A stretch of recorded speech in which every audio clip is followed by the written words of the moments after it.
Кои биле причините за настанувањето на пожарот во поранешната фабрика Македонија Табак во Тетово треба да покаже увидот кој започна денеска.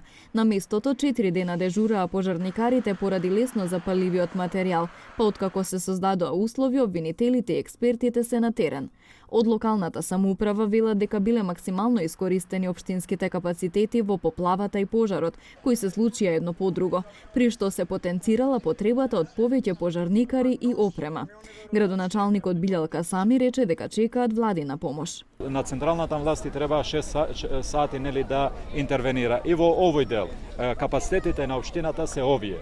Во ова ситуација во која ја најдовме општината и ние работиме интензивно да ги зголемиме капацитетите, но сепак во вакви екстремни ситуации мора да има блиска соработка со владата, која еве и во делот на справување со последиците од пожарот немаме за жал некоја сериозна соработка. Од вчера е пратено едно барање, денеска пративме друга ургенција до владата за да ни помогне во сите овие ситуации после пожарот и после поплавите, но се уште немаме одговор.